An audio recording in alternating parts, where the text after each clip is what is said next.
Posy Blue at aking ikikwento itong comics na pinamagatang Johan.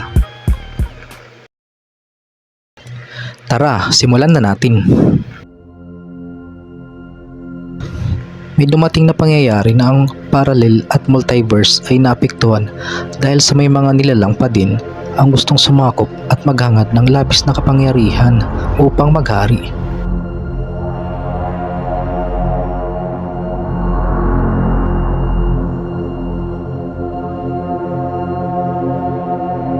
At dahil dito, may mga pangkalawakan, ibang dimensyon at sagradong portada ang basta na lang nadadaanan.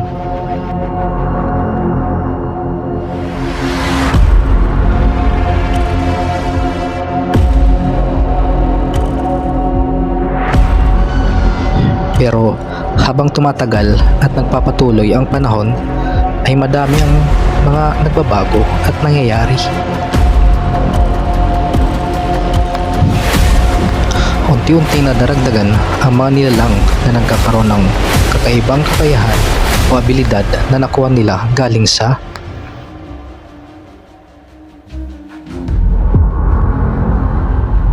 agimat o mga engkanto.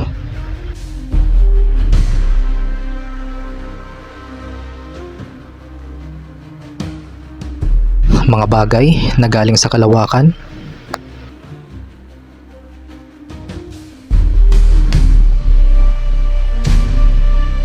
sa eksperimento at natural na kakayahan.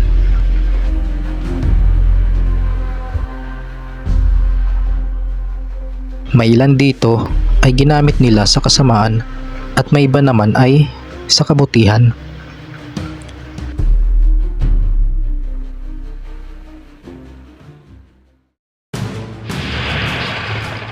Sa planeta sa isang lugar sa kalawakan ay may nangyayaring paglalaban.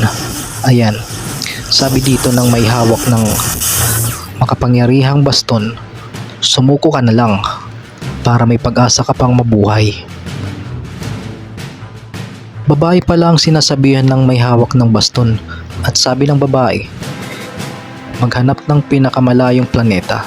Sabi ng device ay planetang Earth. Tanong yung babae, Earth? Pwede na, basta't makaalis lang ako at alam kong papatayin niya pa din ako at kukunin ang HIP. Alert na ang device, nagsabi ng destinasyon, planetang Earth. Ito palang umatake doon sa babae at sabi niya, space travel? Kahit saang lupalop ka pa ng lugar pumunta, ay mahanap ka pa din namin.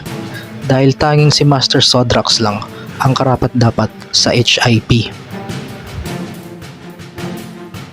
Ng space traveler device ng babae kasi may pananggalang na ito para maprotektahan ang passenger.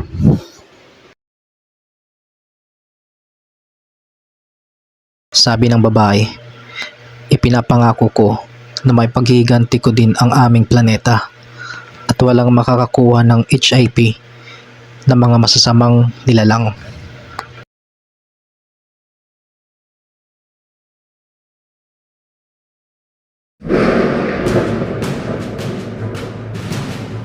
Lumipad na ang Space Traveler Energy Capsule. Naglakbay ito ng malayo.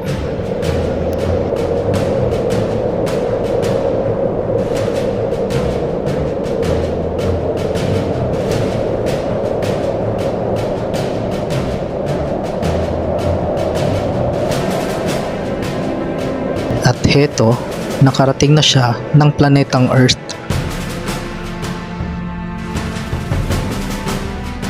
Dumating siya sa taong 2070.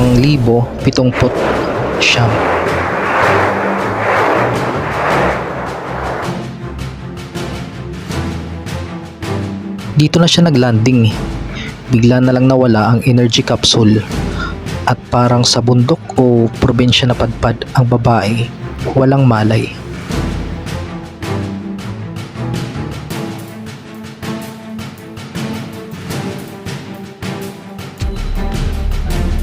Makalipas ang 19 na taon,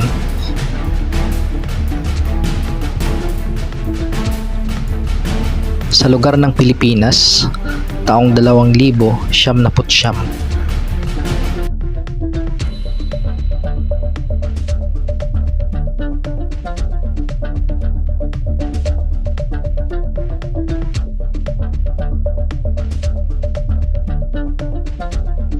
mas dumami pa ang mga matataas na gusali.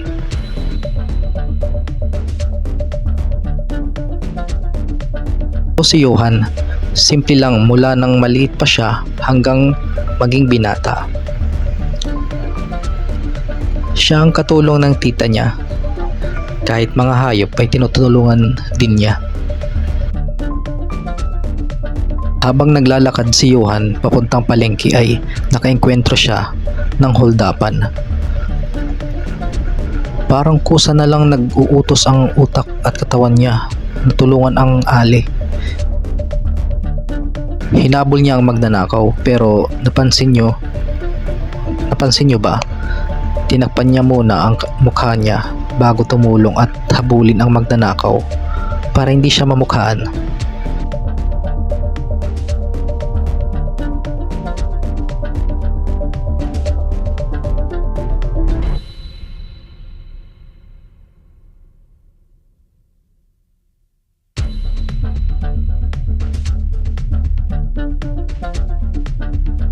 Dito ay binalik na ni Johan ang wallet ng babae at nahuli na rin ang magnanakaw. Pero sino itong misteryosong nakasombrero? Makalipas ang ilang buwan,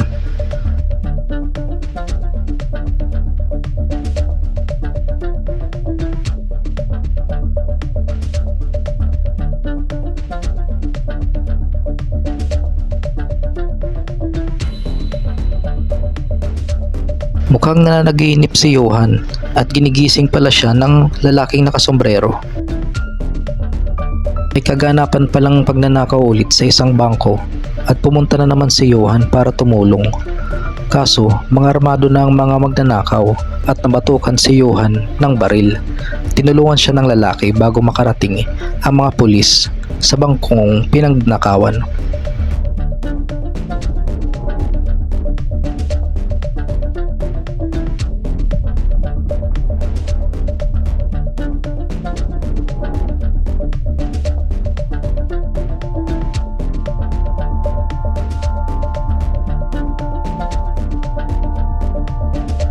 At dito ay may inaalok ang lalaking estranghero kay Johan.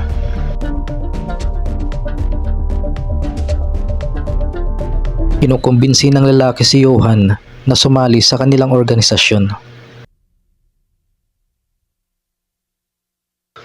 Dito ay binigyan si Johan ng Smart Tech na relo na kung sakaling maisipan ni Johan sumali ay tumawag lang gamit ang relong ito.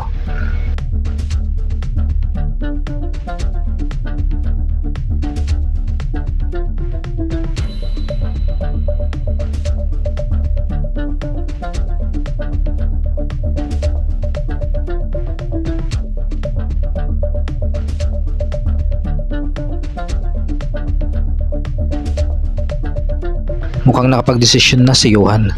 Tinawagan niya na yung estranghero.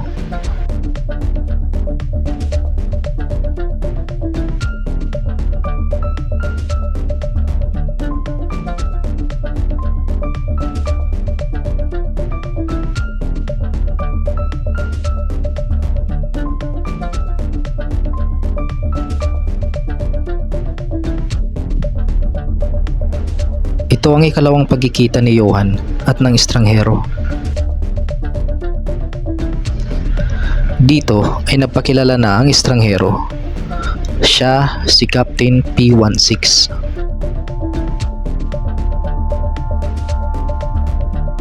Nagbigay si Captain P16 kay Johan ng floating hoverboard,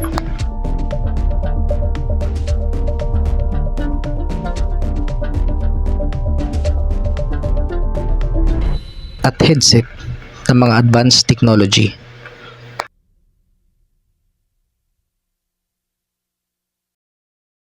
Pero bago umalis si Johan ay humingi muna ng pabor si Captain P16. at pumayag naman si Johan.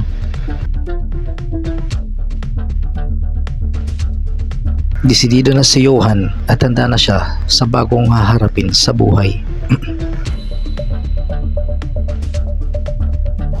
Samantala sa Kalawakan, sino ang mga ito?